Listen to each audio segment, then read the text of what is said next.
All right, we are back with another installment of Accepting the Challenges here, where we want to provide a platform to help the education world be exposed for what it really is in a good way. We want to show people the true superheroes in a lot of ways that exist behind the scenes or behind the desk or behind that classroom door. Show some love, show some journey, talk about where, who these teachers are. We've had superintendents on here where we talk like, hey, I don't want to talk about what policies and what you're putting in place and how many people and whatever.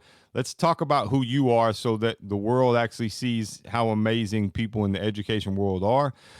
Today's guest is actually a little bit different than what we've had on in previous episodes. He's actually the first I would say full-time speaker, consultant, if you will, that I've interviewed. We've interviewed other people who talk, and I did not ask you to how to pronounce your last name. So I'm gonna give it a go, and if I butcher it, I apologize, and you can correct me. But today's guest, we have Carlos Malave. Malave. Close. Malave. All right. So, Carlos, welcome to the podcast. Thank you for having me, man. I A- appreciate Absolutely. So, if you will, share a little bit about what you currently do and what your role is in the education world. it. Okay. So once again, thank you for having me. I appreciate what you're doing and for the field and the world of education and educators in our space, and for speakers as well. So right now, I own and run my consulting company called Translating Success, where it's built off of restorative practices. I built a curriculum called the Restorative Power Curriculum, where it's aligned to ALA standards and or TEKS out here in Texas, and basically how to implement restorative practices realistically within the classroom on a full-time basis throughout the year. The way I got into this, I have been in education for 9 plus years, and I've been a teacher in New York City all the way to Texas at top schools like Yes Prep and KIP right now, and recently. And within that time, I was teaching, like you, Shane. I was a former basketball player in high school. Was recruited to play college basketball and everything. Didn't really know where to what I wanted to go into after sports. I was a big person. I was going to play pro. I played against a couple people that are pro now. So the assumption, when you're young, you put in the time and you think you're going to get there, and then life doesn't turn out that way. But a lot of the things that I got from ball actually transcended, and that's why it kind of like translated to my business and my lifestyle. My coach always used to say, Carlos, you'll be successful in whatever you do. It don't matter because you're the type of guy that I was at. Look, I was the guy that woke up 3 hours before school and put up 2,000 jump shots, came home from school, shot another 2,000, did my homework, did push-ups before I went. I was that dude. I was obsessed, and Okay. I thought I was gonna make it. And I was fortunate enough to play against a lot of people in my neighborhood that were just, way better than me, and I was always like learning. And my coach would always like tell me things like that, but I didn't really believe it. I'm like, what are you talking about? I'm about to play pro, and it doesn't matter whether it's overseas or the professionals here. But when I got into education, I like I said, I translated what I got from basketball, the preparation, the mentality, the confidence that you build over constantly putting in the hours of work, and seeing that transcend into education. Now, when I got into education, I'm teaching, and immediately I think that, because I come from the area, I'm from Brooklyn, New York, and then I did a high school and a little bit of middle school in Long Island, and I wasn't in the best areas, but I was fortunate, like I was able to go back into the communities and thinking right away, oh, because I come from it, I could connect. That necessarily isn't true. Sure. Sure. Work like that. So and kids can smell fake from a mile away. So when you go to school for education, this is what they don't teach you, or they don't talk to you like this. You're basically becoming an actor, right? They're teaching you to be an actor, right? You're playing a Hmm. role. that you Yep. don't necessarily own yet because you just don't have a certain amount of experience and maturity. Flat out, like you don't understand things until things happen to you, or you have kids, or like you've been around the world for a while. So Sure. naive, I got into education, and then I had to learn my way. And while I was in education, um, I I was also speaking. The way I got into speaking, I know this is all over the place, No, but you're fine. You're fine. I, when I left the basketball team, I consciously made a decision. I always hated the idea of the job. Even my wife tells me to the day, like when we watch television shows, like they always portray the jock as this dumb, Yeah. extra, like, I don't, can you help me with my classes? And Yep. I hated that growing up. And I always wanted to like, dismantle that idea of someone that plays sports isn't smart. And that's why my favorite basketball player is LeBron, because on a whole nother level of intelligence on and off the court, right? So I led my life in that world, like trying to break that stigma or that stereotype. So when I left the basketball team in college, I made a conscious decision to say, you know what, if I'm not going to play basketball, I'm going to make sure everybody knows who I am. And I'm going to do as much as possible. I became an RA. I became Caribbean Student Associate Vice President. I became Multicultural Life Intern. I became the speaker for the Multicultural Life Office. I spoke at my graduation. Like I did Nice. everything that I could, and I was involved in all the clubs in SUNY Cortland, upstate New York. It wasn't the most diverse place, but for me, I grew up in a black and brown community, Mm-hmm. and then when I went to Cortland, it was just like the complete opposite, Yep. right? But I realized my privilege right away. Like I'm acceptable. I can go into certain spaces and be seen a certain way or be listened to. Yep. And the people around me weren't necessarily having the same experiences, but I was recognizing that even when we went into stores, when we walked in the streets, I seen how people treated me compared to my friends, right? And or the girls that I was in a relationship with. And so when I did this in college, I got super involved, and then I got voluntold to be a speaker at the graduation, and then from there had this feeling of with basketball, I had the butterflies before the game and before tip off. And once I started dribbling the ball and took that first shot, the preparation came in. I was like, I got this, right? And then the confidence came. And I had that same feeling with when I spoke for the first time. I was super nervous. I went up there, had the butterflies, knees weak, arms are heavy. You know what I mean? The whole feeling of right before a game. And then I started speaking, and then something magical happened. I swear, like it's like one of those things that somebody described it. It's like that first time you do something, you're given that certain type of luck to let you know that that's what you're supposed to do, Mm-hmm. right? And I swear, like I went up there and slowly after I got the first sentence out, I swear like babies were laughing, people were crying at the end, people were like, oh my God. And I was like, what the hell just happened, right? And that's where I was like, oh, I could do this. And I was speaking around while I was teaching, and then I found the Eric Thomases of the world, the Les Browns of the world, Mm-hmm. the Tony Mm-hmm. Robbins of the world. I'm like, you could get paid for this? Yeah. So Yeah. Yeah. Yeah. Yeah. Yeah. I was like, wait, hold on. So, and then I started, getting out there for free. I was doing a bunch of stuff and then for like $50, $100. And then it started becoming something. I learned the game. And then I ran into Ariel Moutier. He's a six-figure guy, well known, spoke at the White House when Obama was there. And he had this business where he trains speakers to learn the business behind closed doors, like the numbers, how to like build your stuff. And then I got hooked up with him, and then everything changed. And then with teaching, I've taught for several years, like I said, 9+ years. And then the last year of teaching, I kind of met this. I was speaking at this conference. I was teaching PE, and then this one day, the Yes Prep, a counselor, because he used me to speak to the kids from time to time, because he knew what I was doing. I was an author. I wrote a book at the time, and it was like, hey, you should speak at this conference. It's called Restorative Practice Conference. I was like, what is restorative practices? I've never heard of it before. And then I did my research. I was like, oh, it kind of connects to what I do, because my book was Translating Your Success. And it's kind of like reflecting and being able to have those tough conversations with yourself and others. Um, and when I did the conference, I spoke. and apparently a whole KIP class was there, and high school class was there, and a couple administrators. And I spoke, and then they kind of like try to get me to work at their school the next um, day. And the principal called me the next day and tried to offer me a position there. Um, I denied it, and then I kept teaching at Yes Prep, and then worked with them to like do speaking engagements 4 times a year. They implemented my book into their curriculum um, as a as a tool for their orientation class, Mm-hmm. their first year freshmen.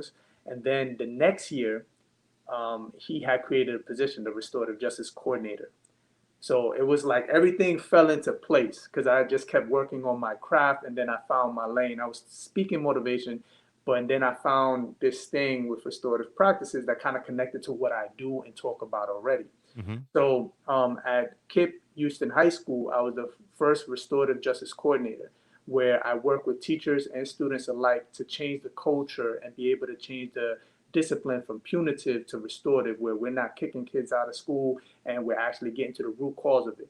Oh, this kid is cursing me out. It's not about me. There's something going on. That's a sign, Yeah, right? yeah, yeah. Things that we're not taught as teachers, that's maturity, right? You learn that over time. And I had gotten to that place where I was mastering my skills in the classroom where I can identify it and I could tell teachers like, no, no, no, listen, you have to look at it like this. If you want your class to run, like, you know what I mean? So I was able to get to that point. And then I taught a council class. It was a, um, it was a student council. I changed the name, Restorative Justice Council. And I trained the kids in circle leading skills, conflict resolution, and radical candor, a book written by Kim Scott Mm-hmm. about leadership with Mm-hmm. compassion, but also being direct, right? Yep. Yep. So I taught them all the skills, and then we were able to go around the school, and they became the front line of defense. So they were like assisting teachers with stuff that may come up. They were addressing student conflict. They were within circles. They were leading circles. And then I took them with my connections, and I went to other high schools and elementaries and did presentations and had them give them exposure. So much so that ABC News out here in Texas made a feature of us. And you probably seen it on my website. And that's where it kind of like blossomed. I was like, oh, this is what I'm really passionate about. This is what I Mm-hmm. like to do.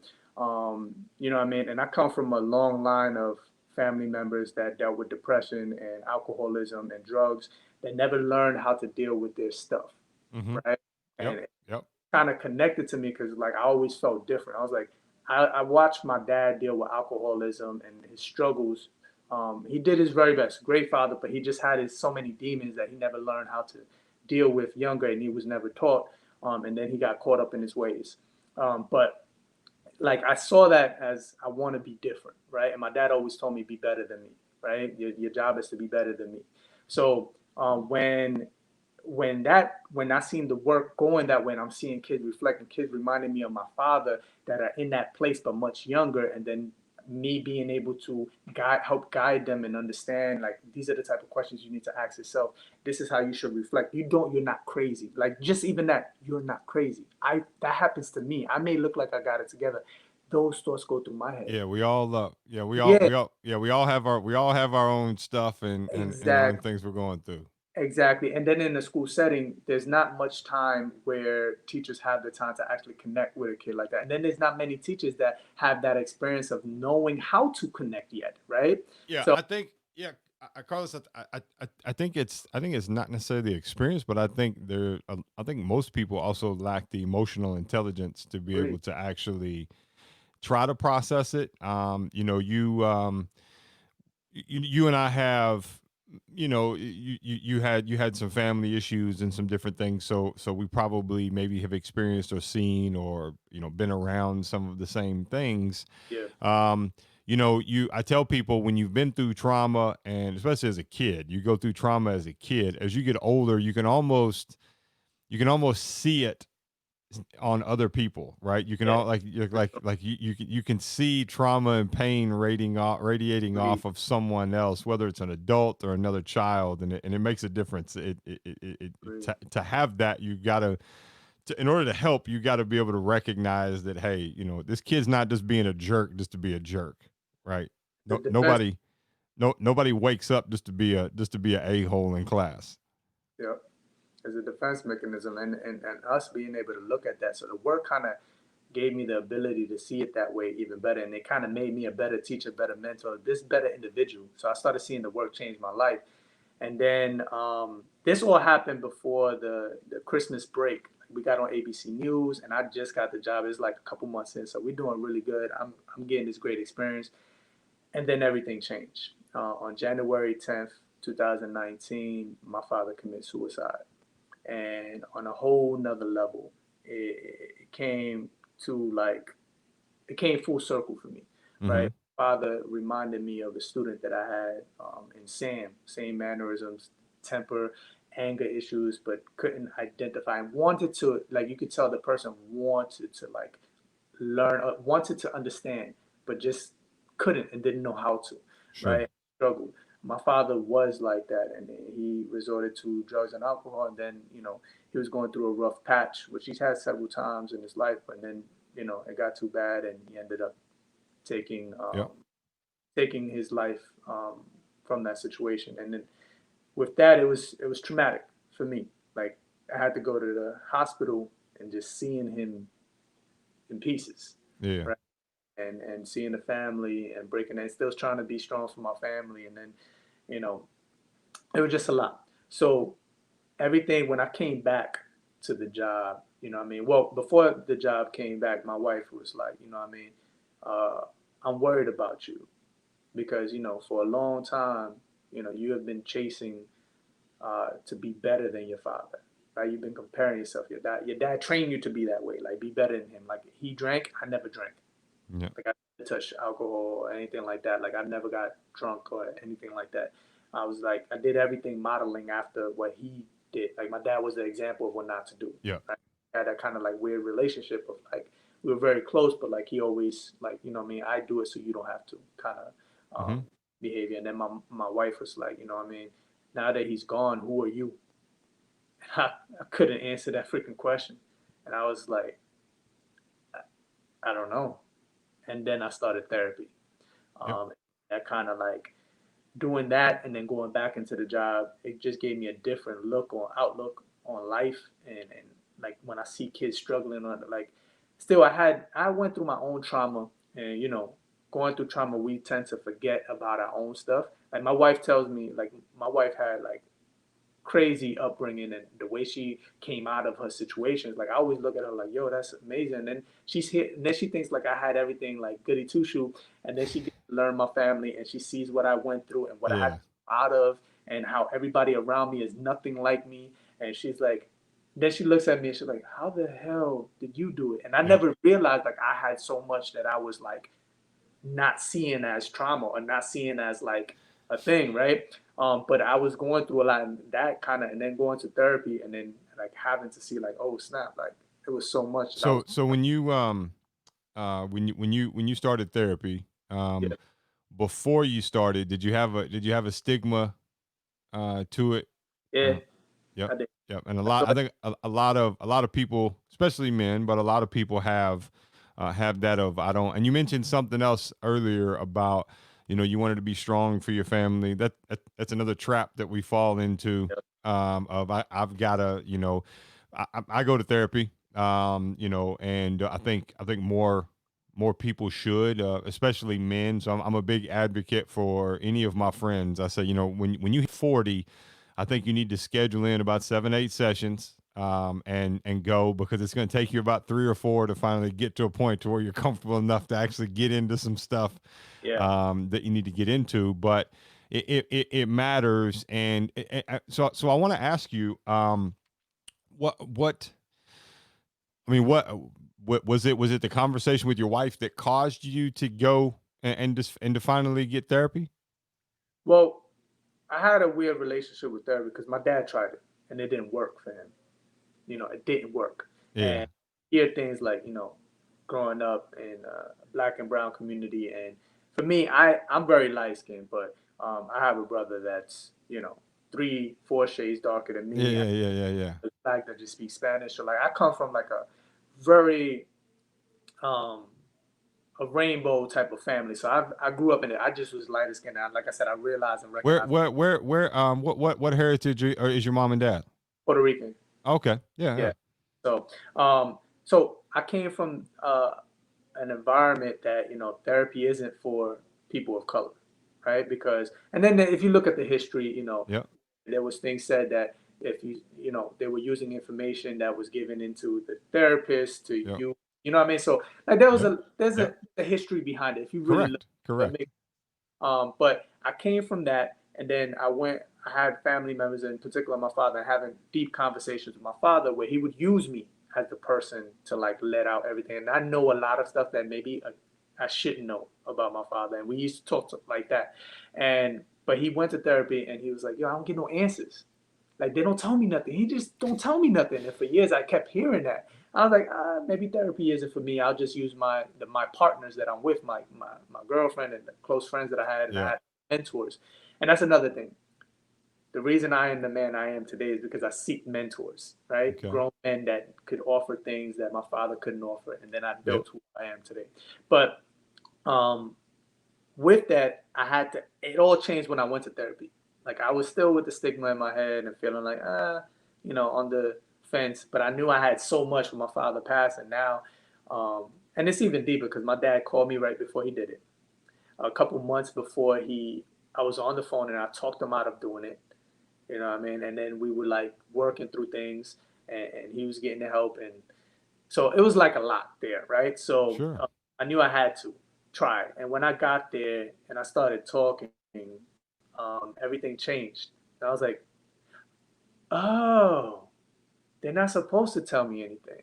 No, yeah, Like, you have all the answers. Yeah, yeah, yeah. And yeah, I'm yeah, like, yeah. but nobody breaks it down to you like that. For me, it just hit me. Yeah. Nobody had to explain it. It's like, I put all of this on my wife and the people that are close to me that I actually do it because I'm usually the one people come to, but the people that I use, like my wife and my partners over the years, then that kind of doesn't help the relationship because she's holding everything. She's holding hers, and then she Yeah, don't want she's to trying to carry her. your burdens too. Yeah, Yeah, yeah, she's not yeah. trying to hold hers because she don't want to put more on me, and then that, you know what I mean? Where And then you're pissed because she can't do it or she gets exactly. tired. Yeah, yeah, yeah, And yeah, then it yeah, all yeah, yeah. hit while I'm talking. And then all of this is going in my head while I'm talking. And then it's like, oh, I'm paying this person to carry it. And then I can leave this room with a better understanding. Then I can like talk in a different way with my wife where I'm not putting it on her. It's more of like a conversation when it comes up. Right. And then it's not, I don't become the burden. And I was like, oh, that's how. So when I explain this to people about therapy, it's like it's not for them to give you answers. It's for you to let it out, and then know that it's not coming out of this space. And then the more you talk about it, the more you identify it. Yeah, Right? I can tell you, I can almost remember. So I started going, um, I guess about 18, 19 months ago, Yeah. when I transitioned out of my other business. Like, okay, I've given this thing 7 days a week for 10 years, Yeah. traveling out of the country 150 days a year. Like I'm exhausted. I'm not sleeping. I'm just grinding and working. So I want to make sure that I got somebody there that can kind of let me know if I'm going to a place where I need to, it's like a safety net, right? So I'll never forget the first session I go in and you go in, you kind of go through and they ask you questions and Yeah. and then by the end of the second session, I I think I talked nonstop for like 30 minutes, right? And then session 3 through probably 6, I don't know that my therapist said anything other than, "Hey Shane, how are we doing today?"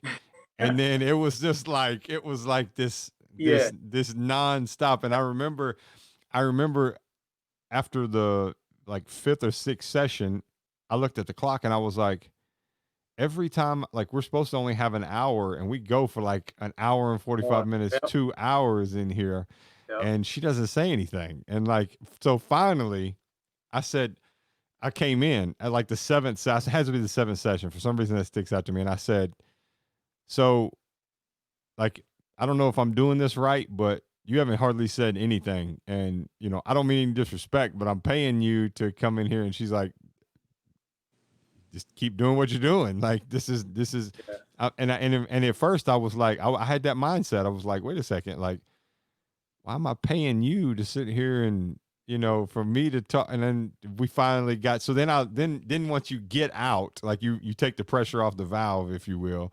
Yeah. then it becomes one of those things to where then you start asking questions. Well, I'm having this thought process and I'm going through this, and I'll never forget, and I'm sure you've heard this.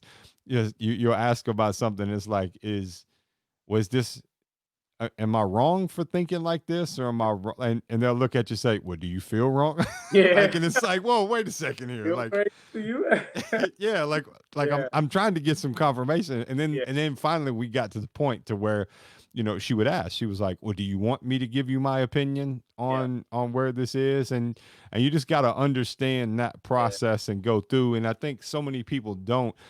That's why, I mean, I didn't expect us to dive that far into it on here, but I kind of let you go because I think it's something, it needs to become more commonplace. Yeah. It's I tell people, um, we all have mental health, right? Like, it's either good or it's bad. It's like, can I go out, can I go outside right now, run a 5K and not pass out?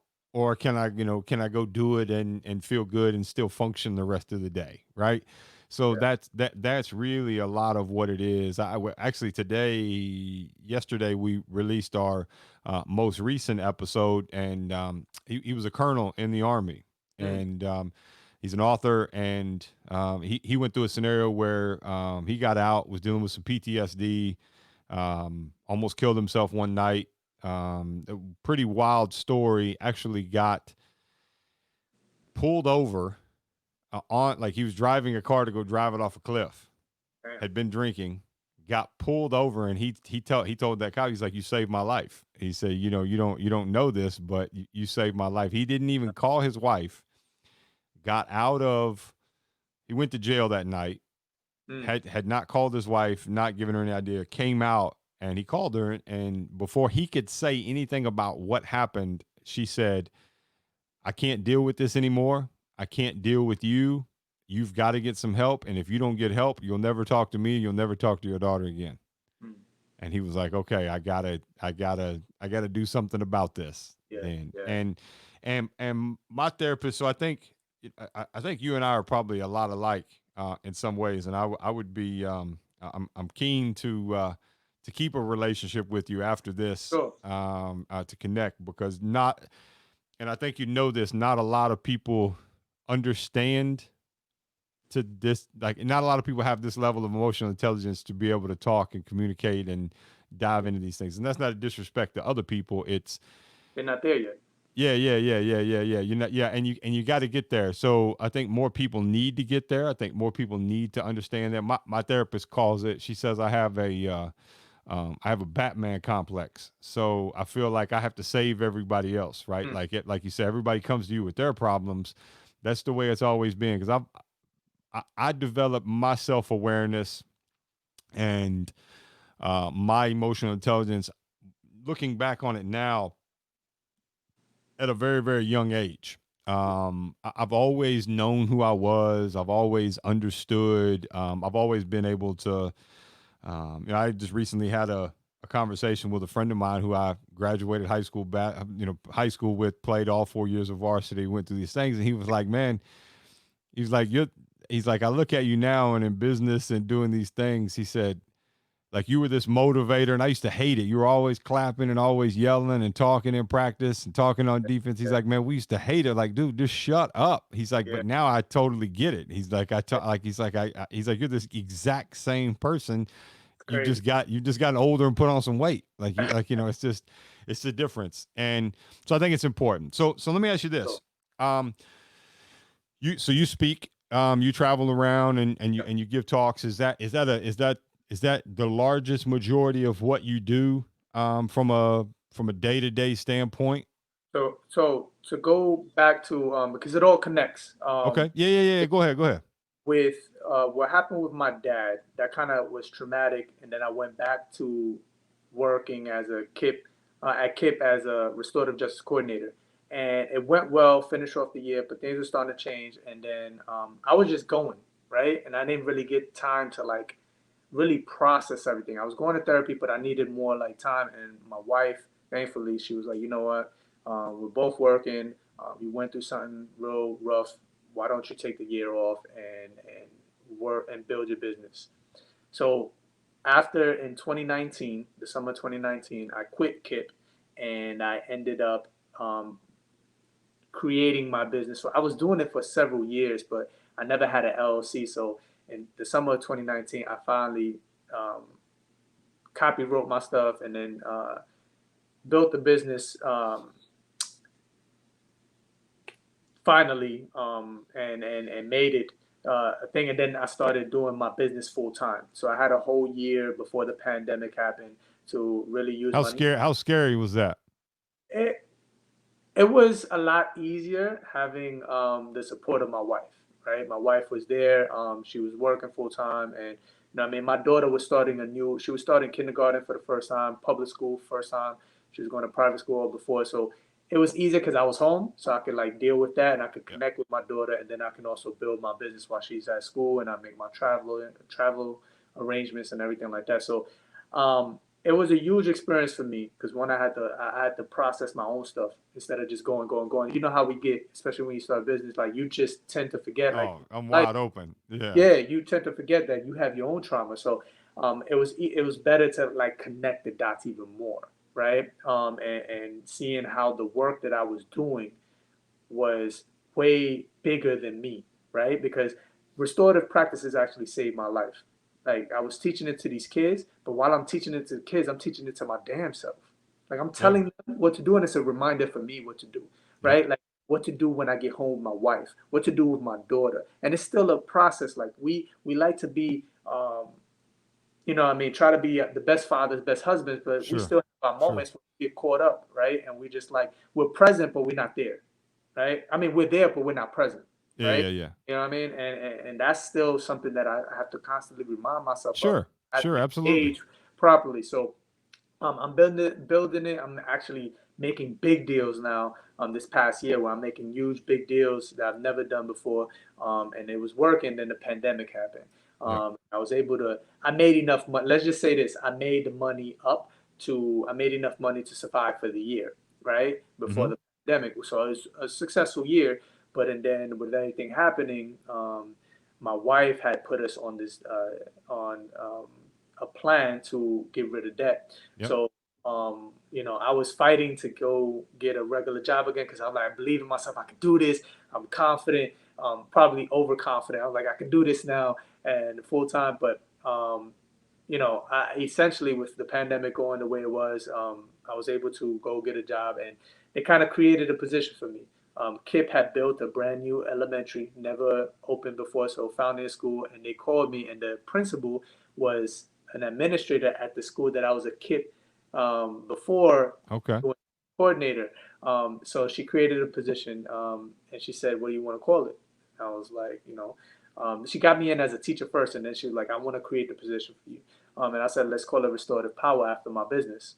And basically, I'm teaching kindergarten through sixth grade on everything that I built my curriculum in, and teaching them the skills on like this week. So I'm running my business and I'm back in education now, but I'm basically getting my reps up. I look at it like basketball, like Yeah. I'm Yeah. having Yeah. Yeah.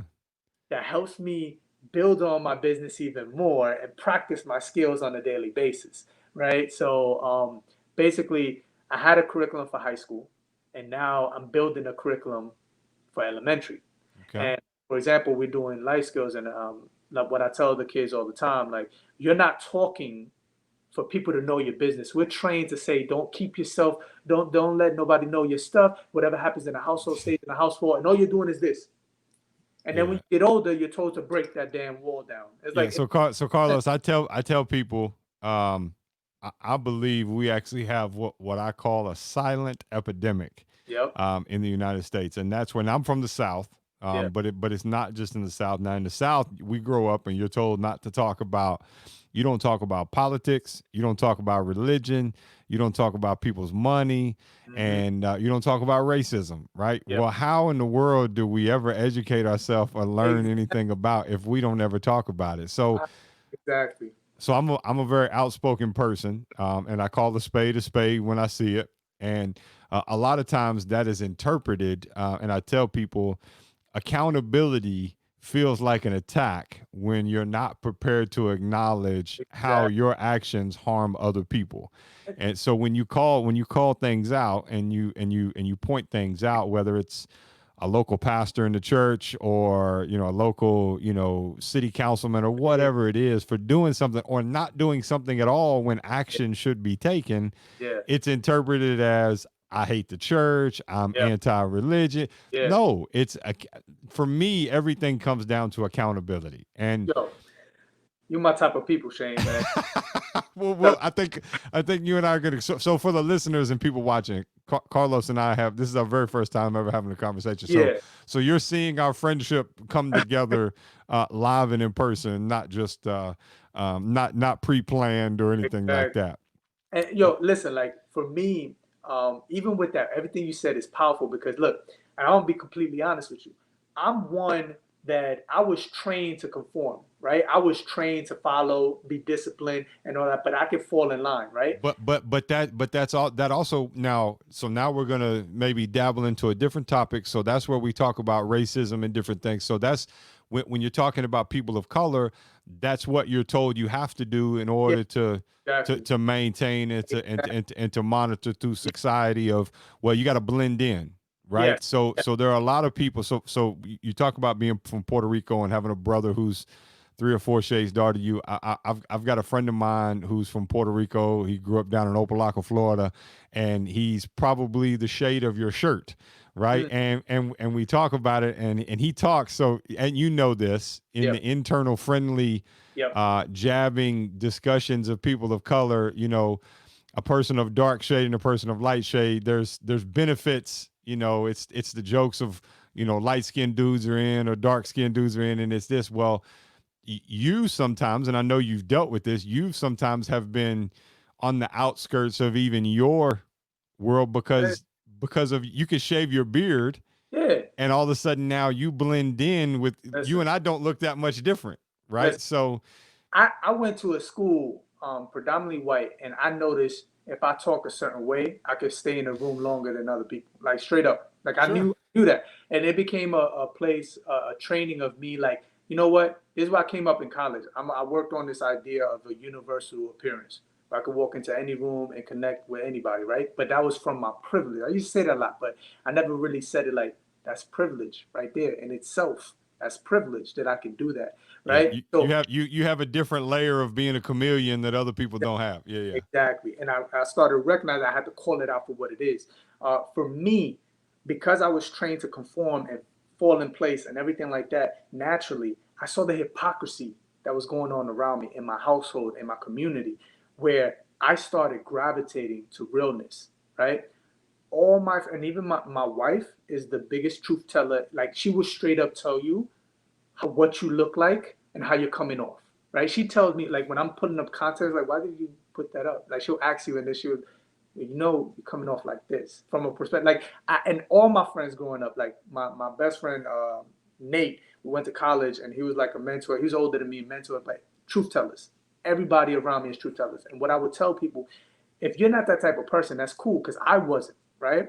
And I wouldn't say I am, right? Where I'm like, or like naturally it's not easy for me to tell people the truth, right? But I surround myself around truth tellers, right? And the more you surround yourself around people, right, you start carrying that type of behavior as well, and you see the value in it. So now I'm that type of person now over years of like putting myself around people that were different, right? That will be tell you the truth and see the hypocrisy. I've went to churches. I've seen the hypocrisy. I have family members that are gay or lesbian and seeing like coming from a Catholic church, and I was like, what? Why are they saying that? Like and like legit in the church and just like, yo, they're gonna burn me, and I'm like, Yeah, yeah, yeah, yeah, what? yeah. And then from a very young age, I said, you know what? I'd rather just read the Bible and perceive it myself when I'm ready. Like this is too much. Yeah, no doubt. This is someone's opinion on what they read, right? Like they twisting it up now. Well, yes, it's not only their opinion, but it's also an external insight into their biases and Exactly. prejudices and Exactly. fears. Because Yeah. all anytime we hate someone or we don't feel comfortable around someone, it is because of some internal things. It's like I know people who are terrified of people when it comes to homosexuality, right? Mhm. Oh, if I found out my child's teacher was gay, I would pull him out of the class or whatever. And it's like, do you think like if I rub up against you, like it's gonna rub off on me? Like, what do you think? Like this, Yeah, but again, it's this fear and not understanding and not knowing. yeah, But it also goes back to what we said of not having these conversations. These exactly. conversations have to be had. It's no different. And I've talked about it multiple times. It's no different. Me being a white guy, I'm white as white can be. I'm born and raised in Kentucky, but because of my experiences, I can go walk in the west end of Detroit where there are no white people and be completely comfortable because of my life and the life prior to what I had in this one, and these different things.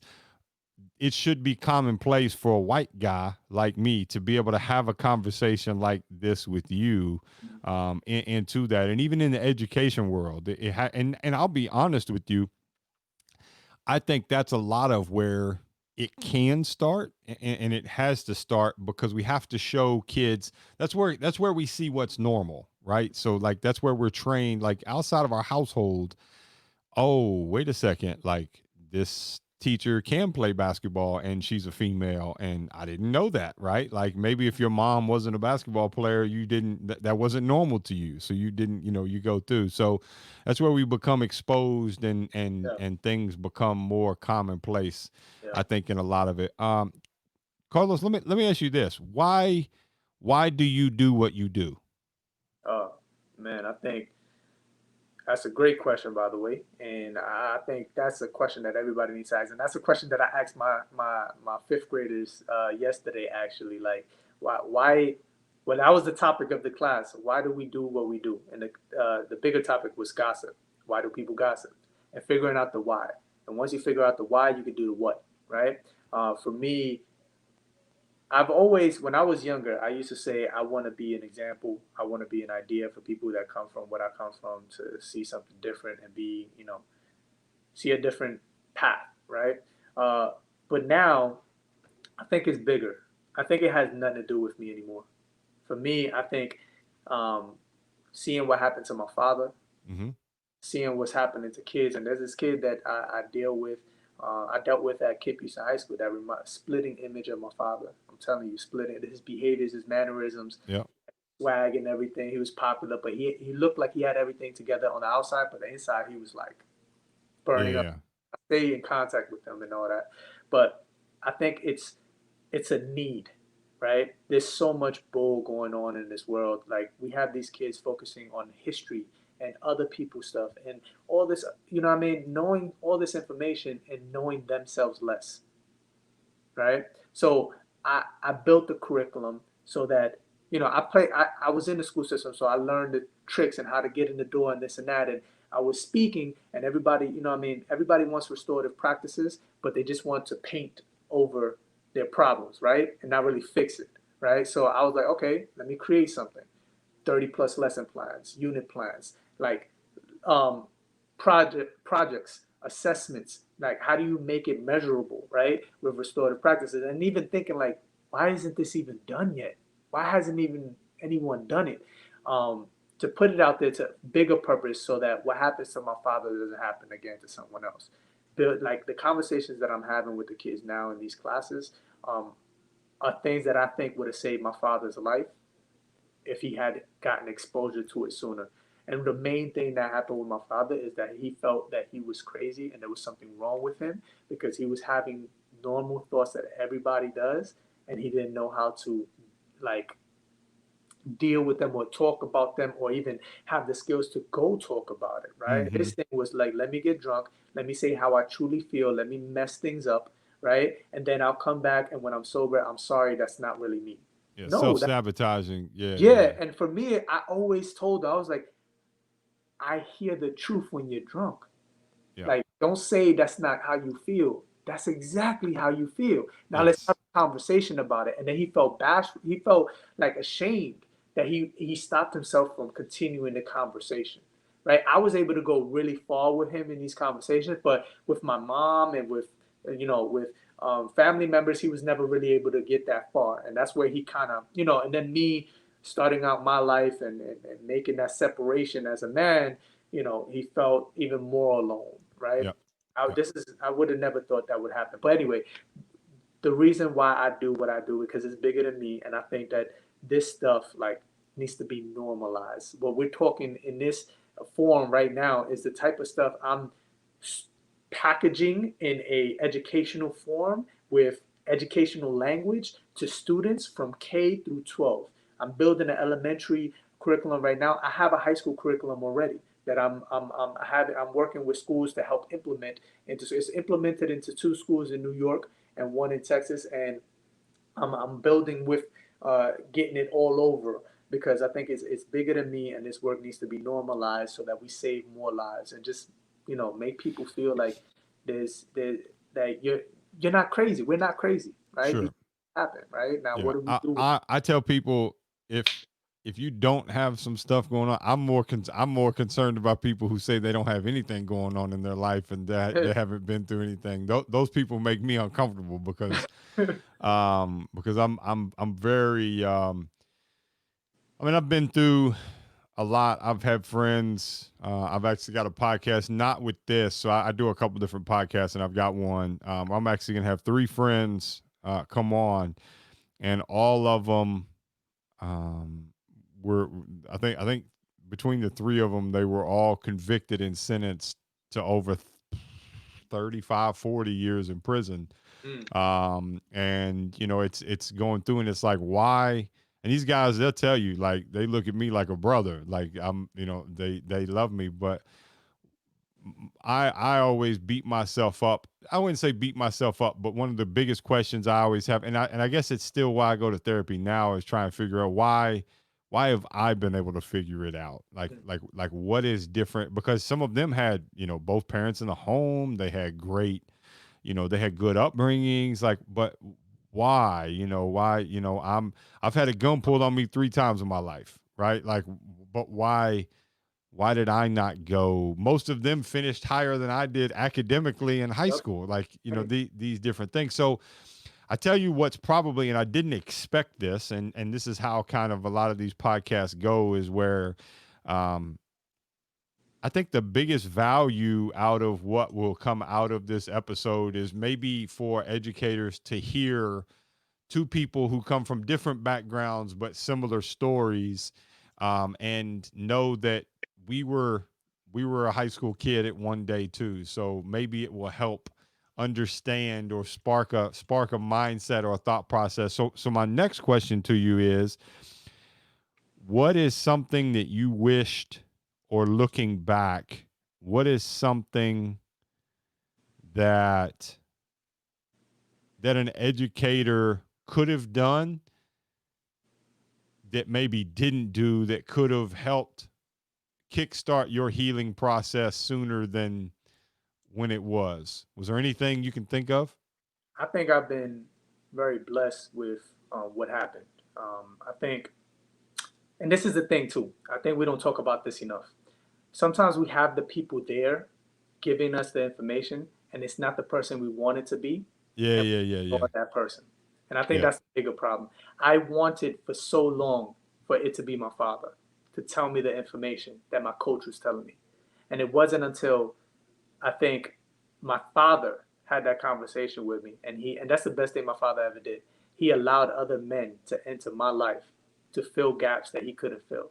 And Nice. I look at it now how big that was because my father was a macho, like grew up on the street, like he had tattoos all over. And that's another thing. My dad did time too. He went to Rikers Island. My first freshman year of college, I was dealing with, I was walking around like happy and everything, and my dad's calling me from prison, Yeah, right?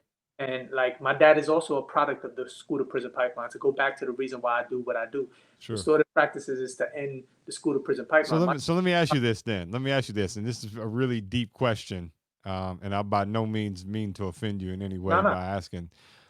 It almost sounds like, in having sit and listened to your journey and hearing listen to your story, it almost sounds like there's a version of you that is now trying to create a system, because a lot of people, like I go back and I create a system to catch myself mm, years ago, so that other people don't, because we go through it. Like, I don't want my kids to, like, Yeah, I yeah, want my kids to be successful, but I never want them to go through what I went through as a kid. So, like, yeah, how do you do that double-edged sword? yeah. What I pick up from you, and I may totally be wrong, and maybe you've never thought about this, but it sounds like you're actually trying to create a system that would catch your dad before your dad became who he was. Yeah. So then it came through, because you kind of, you didn't have those same, like, system, that you didn't have the same system. Like, yes, you've dealt with racism and different things throughout your life, obviously, but the system didn't snag you like it snagged your dad and create this cycle. And it almost feels like that's maybe what you're trying to go back and fix. A little bit of that because it's weird. I'm conflicted because my father coming from the street, being knowing the gang life, knowing that world, right? I grew up in those communities and nobody would mess with me because my dad would protect me. Like Correct. people knew who my father was. Yeah. So like I was able to see that world. And then my mom is an educator. 30 plus years in education. So like Okay. he married a college educated woman and I got to see two worlds. My dad's family was completely opposite to my mom's family. My Yeah. mom, all her kids came from a very poor environment. All six kids went to college. One of Okay. them went to Oxford. Like I saw two different Yeah, worlds, you saw right? you saw the growth, and you saw chaos. Yeah, yeah, All yeah. yeah. So chaos trying to become something different, right? Yeah. So I know, and that's why when you said, "Do I wish somebody would have done something differently as an educator?" I think I think life happens for a reason, right? It's all about how we perceive it and what how we take it and reflect on. And we need to. I think the biggest thing is we need to reflect more on what our situations are and what happened to us, because usually the answers are in your path.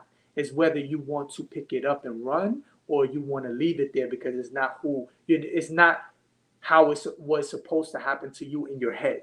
All that bull of like, I wanted to be my father when it was my coach. And then my coach is my second father now. Like Coach Yeah. Powell, I Yeah. talk to him all, I tell him I love him. Like, it's crazy, you know what I mean? And it's so caught up in this idea of the loyalty that you have to have. And that's the best thing my father did. Like he was able to break that bull because he dealt with that bull with his family. He was trying to get away from his family and build something different.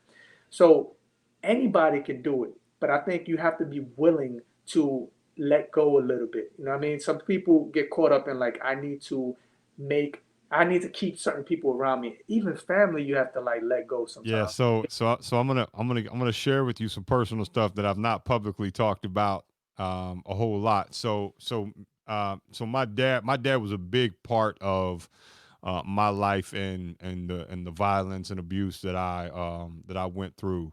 Mm, And when I was in, I think my oldest two, I had two kids by the time I was 23. mm, And their mom and I got divorced. And I said, I didn't grow up knowing either one of my grandfathers. Both of my grandfathers were alcoholics.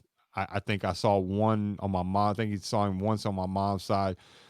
My grandfather on my dad's side was always, we would know he was in town because you could drive by the local bar that he would go to and you see his car parked. But I think I maybe, like, as a kid, met him once, twice, and it was like in a parking lot saying hi. Like, it wasn't anything, like, no emotional connection.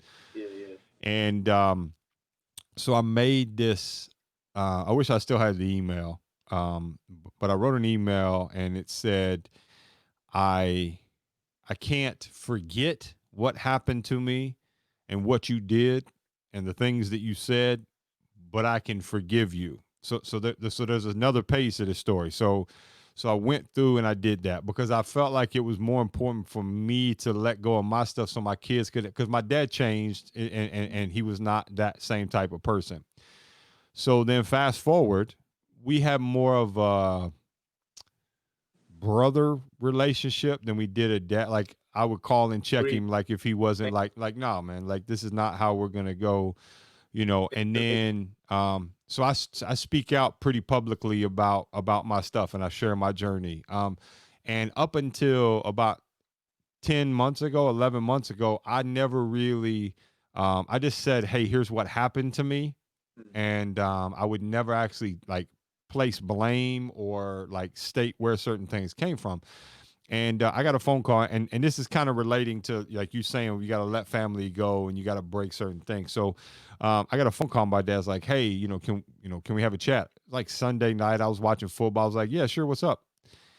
And he says, "So something's been bothering me for a couple years, but I haven't said anything, and now I think it's starting to affect you and make people look at you some way, and I want to bring it up." And he's like, kind of beating around the bush. And finally, he's like, "Why do you feel the need to speak so publicly or talk about things on social media about your I life?" And I wrote a said, book though, and and I that's said, so I'm in the process of writing my first book. So I said, well, I don't know, what are you talking about? He's like, well, people are coming to me and telling me I don't pay any attention to social media, but people are coming to me and telling me, and he's teaching at a school, right? So I to be fair, I told him, I said, look, I've never called you out by name, and I've given you grace, even though you didn't ask for it. I've given you grace to wait until you retire before I publicly actually uh, talk. Even then, right, still kind of holding on to something like thinking that you got to save somebody or looking out for other people's mhm. well-being before you look out for yourself. And I said, well, I said, no, I said, I don't care what these other high school teachers or people that are friends with me on Facebook in this little town you live in. Like, I don't like, I mean, I travel the world. Like, I don't like, you think I'm worried about what, the town of 2,000 people thinks of me? Like, I could care less. Like, I don't, like, and if they have an issue, and I was being very aggressive. And I told him, I said, well, I'm a grown man. Like, you give them my phone number. And if they've got a question about something about my life that they don't like, pick them up and have them call me. I'll absolutely, I'm a big guy too. So, I mean, I'm 6'6". I got big shoulders. I'm a big guy. And I said, well, let's chat. But I know the answer. And that's not going to happen, right? So the conversation got a little bit, escalated. And I told him, I said, look, I said, I'm not like. He said, I can't believe you would do this to your family. Mhm. And I said, excuse me. And he said, I would never disrespect my mother or my father like this. And I said, I would never put my hands on my kids the way you did or say the things to my kids the way you did. So don't you dare compare me because we're not the same. Mm. And because I don't spank, I don't do those things. That's just not how I get down. And when he said that, he said, I would never disrespect my last name like that. I said, what am I holding on to? It means nothing. I don't know any of my family.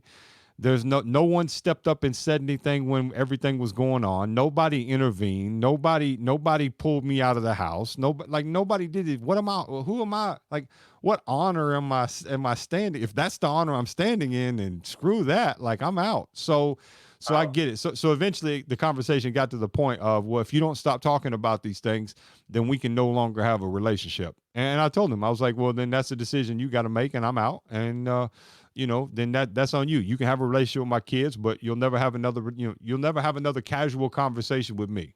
And I say, even the fact that you didn't pick up the phone, like you didn't come see me and have this conversation face to face, that you did it safely from the other side of a phone, I'm good. So I can relate and Dude, you know did that. more than you can believe. I had that same conversation. But Yeah. thankfully, my father was able to put his pride aside eventually, and we were able to build off of that. But like I wrote my first book, and what the thing I focused on my first book was I talked about my from my eyes, like I'm talking from my lens and things that I saw and that made me who I am. Yep. And there was certain things like my first chapter is talking about how I identified alcohol as an issue, and I saw my father blacked out in the tub. And then it's like a journal. So the first couple questions in the book are, what happened to you? Who do you need to talk to? What questions you need to ask? Because it was the process of like me asking the wrong questions, like, yo, what the hell? Why don't you just stop drinking? And then when I got older, like high school age, I matured very quickly, like seeing the bull. And I was like, yo, why do you drink? Because it became bigger. It was like, I want to know why so that I can figure out for me why I shouldn't drink. Yep. Right.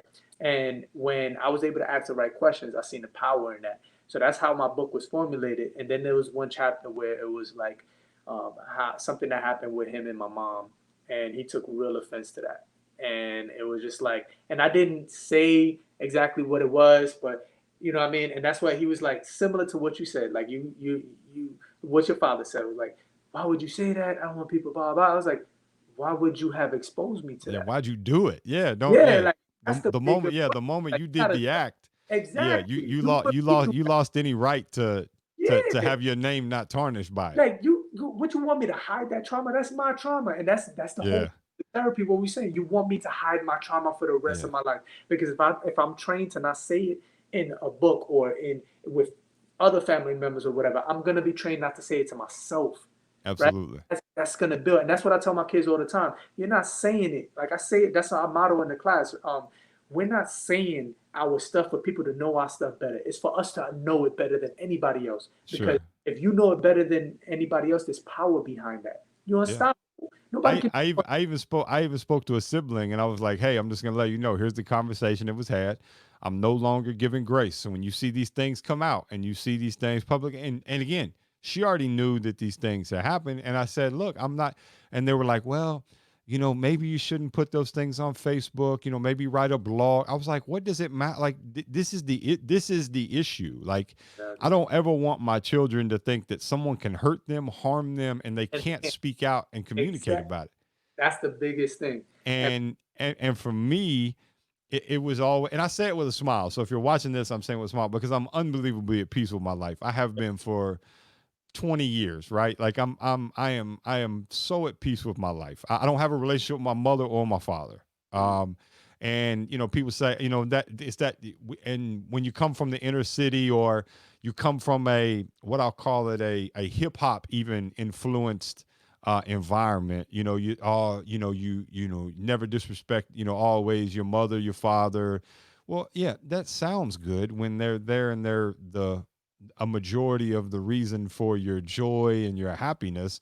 But the moment that's flipped around, like I'm not like you gave birth to me. That doesn't give you a carte blanche access to destroy me, right? And my family, they didn't get me. I look back on it now. I mean, was I a jerk? Of course. Was yeah, I a headache at times? Of course I was, right? But what kid isn't, right? Like that's not, it's not my job as a kid exactly. to be the best. Like it's your job to figure out why I'm like this, right? So then that environment I'm going through, and I think even kind of circling back to educators, know that when that kid walks in and he tells you "f you" to your face, yeah, you can kick him out of class, and that's your right, and that's what the rules say, and that's what that's what should happen.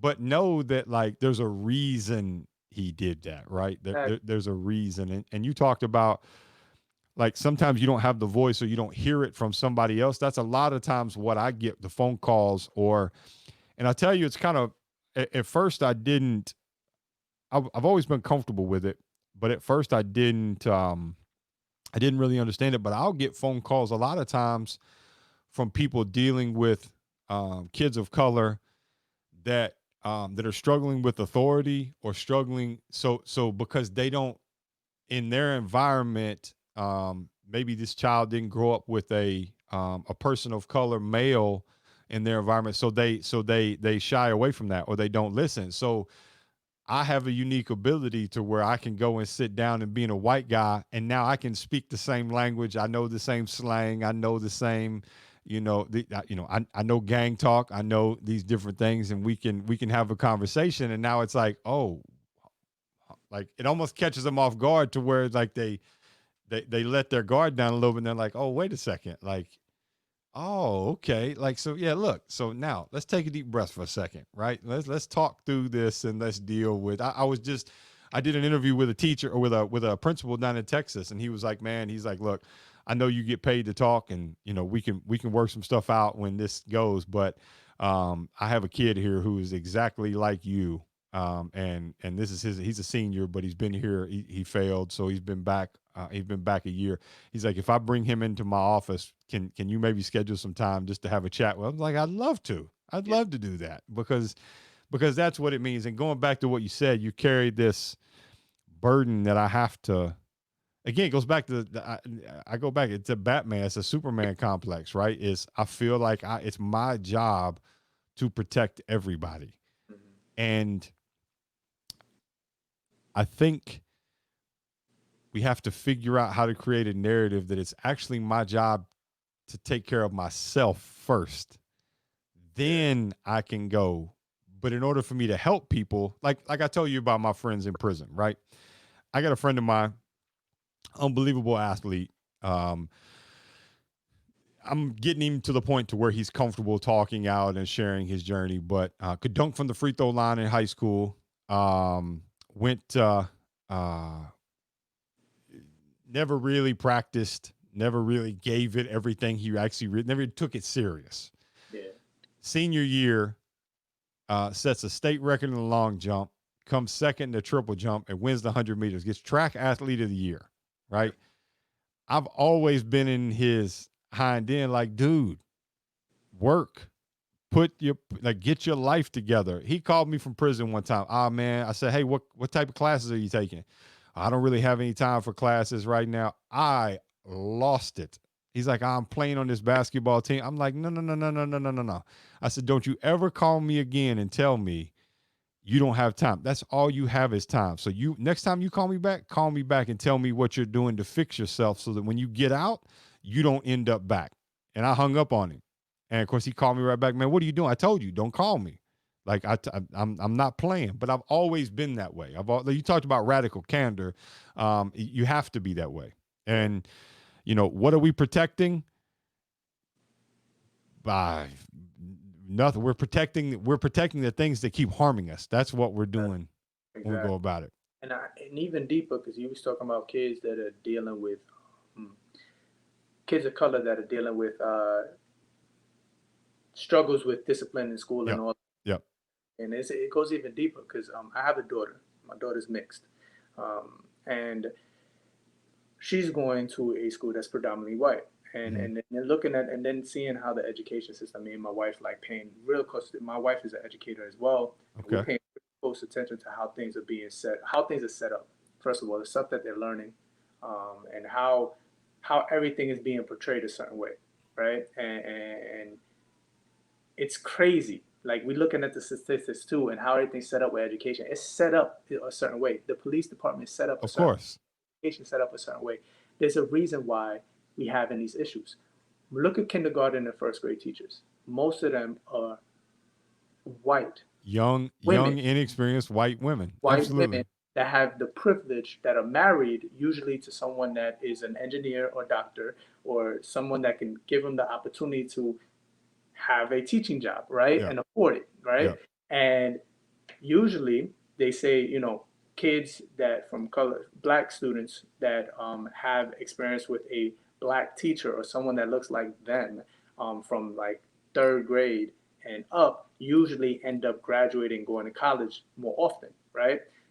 That does something. I'm seeing what it does. Like we're doing all the work at home, picking up like giving her the extra education of like what is black excellence and what is Latino culture and everything like that. Sure. And we have to do that extra work, but we see like the trends and everything that's going on. Like, I mean, within these schools, it's crazy. Like even being an educator, like it's crazy to think they like you want to. It's set up to make you feel like you should come back to your community to help, but yet if you're trying to come out of that community, it doesn't fund you to come back. It No. makes no sense. There's no That's way. another myth that we're told. Exactly. Yeah, don't forget where you came That- from. I don't yeah, want to forget where I came from, but I don't ever want to come back. Like, exactly. Like yeah, there's no way as an educator, talking from an educational perspective, there's no way you could fund that lifestyle if you're that elevated type mindset that you came from that situation and you're trying to come out of it. You get to a certain place that you're trying to live a certain lifestyle and continue to elevate your family, right? It's very hard to do that, to come back into those communities and continue to maintain or continue to grow from there, right? And that's why even me, I created my own business alongside teaching because I seen a bigger opportunity, and now I yep. have this where like I've seen a gap that I think needs to be filled. But like if you're just trying to stay in education because you love education, it's a trap. And then what? How are educators in this country viewed? Like horrible. Well, Like yeah. educators, I think that narrative is. I think the last 6, 8 months are actually going to help fix that narrative, because teachers have historically been underpaid, overworked, and asked to do way more than what they should be doing. Then all of a sudden our economy starts to go down because schools aren't open, and people say, oh, wait a second, we can't generate money unless teachers go in and you're in school and you do these Mhm. things. So yeah, I think that narrative is going to change for certain. And I think, kind of hitting on something you said, I think I recently saw something somewhere that said 6 out of every 10 students of color did not encounter an educator that looked like them until they got to university, I think. Mhm. So which is kind of crazy, right? And I've talked to it a little bit as well of, and I know this episode we're all over the place on a bunch of different topics, but that's totally okay. Yeah. Um, it happens the same way with police officers, right? Yep. So police officers, like in Detroit, for example, they had a huge economic crash in Detroit, had a bunch of open vacant homes and those things. So the city went and purchased a lot of these properties. Yeah. So then they did these things like where you can be a police officer, come here, get a job, and we'll give you a free house, right? So the problem is people were moving into Detroit who knew nothing about Detroit. And let me Mhm. explain to you, if you've never been to Detroit, it is not a place for a a white male to go into that has no experience with black culture or black society or black environments or black neighborhoods, because it is going to be such a culture shock for you that you are going to be terrified, right? If you it, just because not because you have anything to fear, it's because it's going to be so opposite of rural small town Kentucky. It's not you're going to think you're in a foreign country. And so what happens is now those are the people who are patrolling the streets. Those are the people who are interacting with the society and those things. Of course, there's going to be issues because you don't understand it. And it happens with teachers a lot too, right? Teachers go into these communities, and historically they're white female teachers, and they walk in, and they're hearing words that they never heard before, and they're hearing language and slang terms that they don't understand, and all these different things. And we've got to figure out how to It's there a definitely has to be more cultural diversity training that it goes happens. even deeper than that. I think it goes into like what you said earlier. The main thing we need to talk. We don't talk. We Yeah. don't. Yeah, yeah, I yeah, went yeah, through a yeah, yeah. whole educational program, took all these tests, got certified, and ain't nobody tell me what I really needed to know. Yeah. Like, Yeah. ain't nobody tell me the real. Like, how do you connect with kids? How do you deal with certain situations that may arise? Like, nobody told me none of that. That was learned on the go, and then my personal experience and maturity along the way has caused me to get to the level that I'm at now.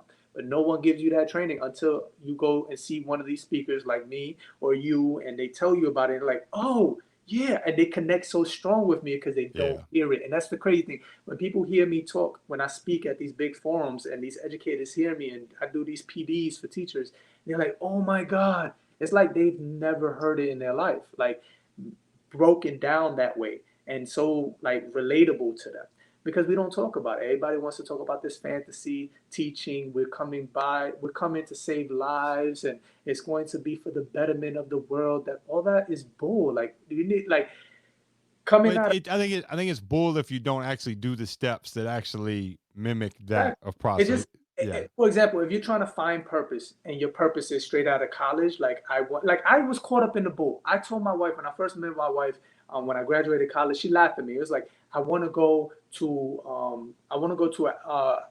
what do you call those programs where you go and help third world countries? Yeah, yeah. You wanted to go to Africa, you Yeah, wanted I to want be to go to yeah, yeah, Africa, yeah, yeah, yeah, yeah, come yeah. back and speak about it. You know how privileged and how like dumb that sounded coming out of my mouth. Yes, yeah, no, yeah, yeah, You know yeah, what I yeah. mean? And I'm like, and my Yeah. wife, as she learned me, she was like, you had all this you went through as a kid, and you're Yep. talking about going to a different country to have something to talk about. Like, you know what I mean? Like, that's the Yeah, type of yeah, stuff yeah, we're caught in. yeah. I was caught in up Yeah, in it that too. that that would be the same thing as a white person growing up and saying, "I really want to go to the ghetto in the Bronx, and I want to go. Like you would be like, you race. What are you talking about? Yeah, Like, it's like yeah, this yeah, yeah, yeah. Asian It's the same complex. Like, thing. Yeah, yeah. who you have the Who do audacity? you think you are? To, Yeah, yeah, you have yeah, yeah, the yeah, audacity to think you could come in yeah, and help you, and that's what messes up teachers most, and yeah, that's where I yeah. have to be struck. Like I went in there thinking that too. Oh, I come from this community. I'm gonna come and help these kids out because I could connect. That's bull. Like it's not until you identify who you really are, what you really about, and you stand in your truth, that you can actually be a good teacher. You know what I mean? A good mentor. A good, Absolutely, you know. And we just absolutely. need to talk more about just everything. We don't talk. We're trained Yep, not to talk in this country. It's all I this. agree. And if you look, and me and my wife is not from this country, right? And Where's she from? If you don't mind me asking. Trinidad and Tobago, Yeah, yeah, yeah. and she watches a lot of shows like home improvement shows and like where people travel the world and try to find houses and all that.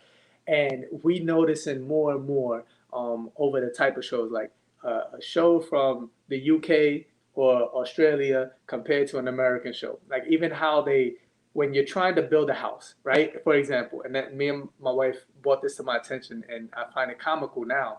It's so American, where when you're trying to find a house, they go through the process of trying to build a house, right? And they're like, oh, like we want this, we want that. One, they don't tell you how much money they make. And then two, they go through this period of like they do this dramatic scene before commercials, like, oh my God, the roof fell in. And then when they come back from commercial, they're like, oh, we fixed the roof, and you get no other information. And Yeah, you're like, yeah, what the hell? They just figured it out. Oh, that's an American dream. Like you could just live in America and things will be fixed. Whereas I will watch this show from like the UK where it does home improvement, similar things. They say the house broke down. It took 4 years for me to get the money to actually fix it step by step. And my yeah, wife died when like she had cancer. She died in the process, and I had this motivation to finish it. And then while this was happening, my other kid got sick, and I still found the money by getting 4 more jobs. And it's like real. And I was like, why don't the American shows talk like that? And it's yeah, because yeah, they're training, even commercials, the yeah, television shows that are American is set up for us to have this fantasy. Like yeah. it's not just in the education and the police world. Sure, Look at the sure. TV. It's set up. We're set up from young to be like, oh my God. Like it's just supposed to happen. It's Yeah, supposed to yeah, be fixed by itself. It's gonna work. I thought like that, and I had to, like I said, I put myself around realness. I put myself around people that are truth tellers. It kept me accountable and exposed me to like the world doesn't work like that. yeah, I mean, yeah. And it develops a sense of entitlement mm-hmm. through society and those kind of things. So Yep.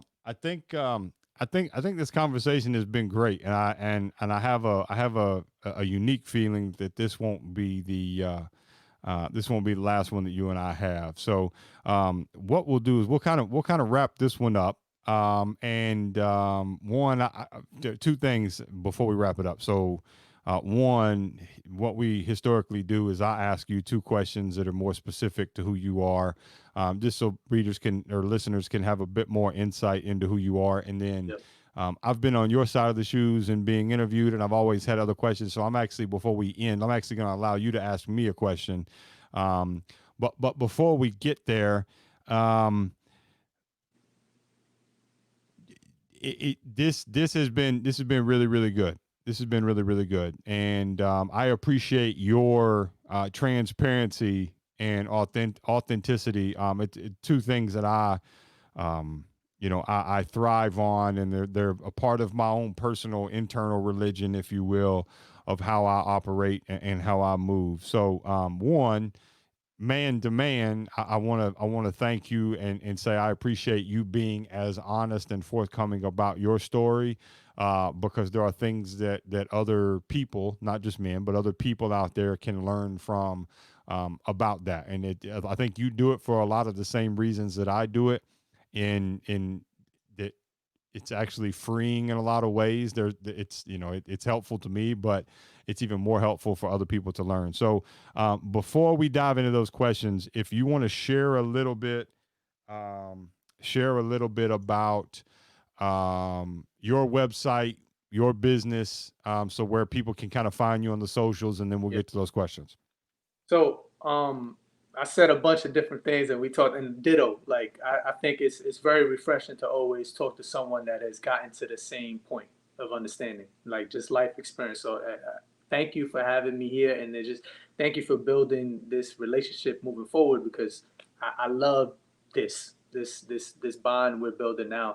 Um, like I said, my business is called Translating Success LLC. Everything is under CJ Motivation.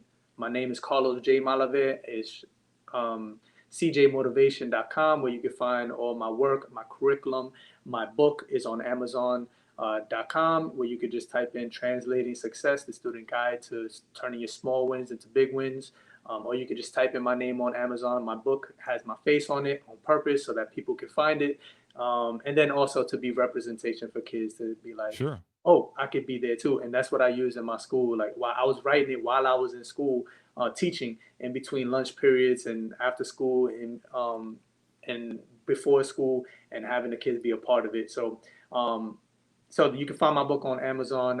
Everything is on my website. I have a YouTube channel, Carlos J. Malave. I do a lot of these motivational videos. I have a podcast myself, the Translated Success Podcast, on all podcast platforms.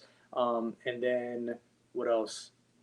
Yeah, you can. Instagram is, I'm very big on Instagram. I post every day about a lot of things that we talked about and something that inspires me. I'm very vulnerable, very open, and I'm building a curriculum at KIP, a KIP Academy right now, elementary style. So by next summer, I will have an elementary curriculum to go along with my high school curriculum, and I'm working with schools across the country. College, high school, middle school, elementary to implement restorative power into their schools because it's needed. Nice, nice. So, so a couple questions. We all know teachers. Sometimes you have to fill in for another teacher. You got to cover somebody else's class. You got to miss your lunch. You got to miss your planning period.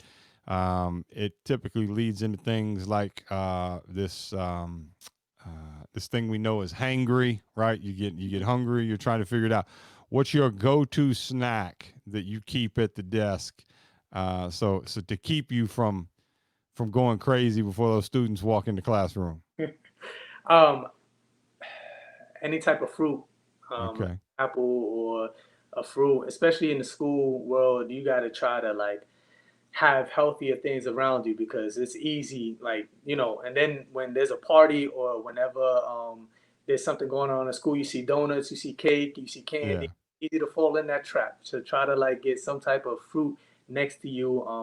I am a snacker, so I think I have to, and when I'm in the school environment, I try to be as conscious of like, okay, let me eat an apple, let me have a lot of water, and stuff like that.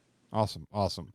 All right. So aside from your own, what's one book that you would recommend to educators out there to check out? For educators to check out,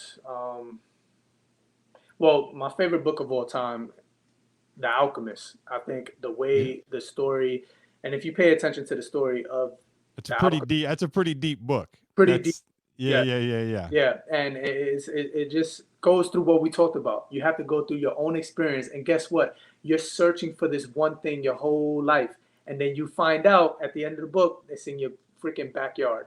The yeah, whole, yeah, and yeah, I think yeah. that is how you need to look at teaching. That's how you need to look at education and profession. Sometimes the information is right there. You don't have to go to Africa to, what I mean, help another place out that doesn't really need your help. Yeah. Um, what I mean, to find who you are and what you're about and what's your purpose. Absolutely. The Alchemist by Paulo Coelho. So Hmm. yeah, it's good. It's a good book. It's not very long either. It's not a Yep. very long book. It's a good.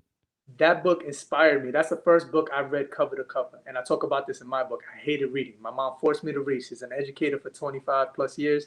She forced me to read. That's the first book I read in college.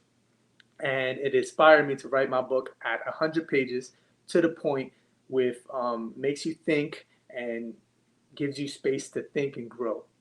Absolutely, absolutely. So now I'm going to turn the platform over to you. For you to, it can be about anything. It can be about my life. It can be about sports. It can be literally anything. Before we wrap up. Got you. Um, What is your biggest fear? So this is going to sound really, really cliche. Actually, it's not going to sound cliche at all. So I'm going to give you the answer, and then so there's only one thing that I actually fear in this world, and a lot of that has to do with the environment that I grew up in, going through trauma, and the root of that trauma being your parents, which essentially are the people closest to you. Um, I've dealt with loss. I've dealt with things. I'm kind of a weird sick individual where I kind of look for the failure, I look for the loss. So the only thing I actually fear are birds.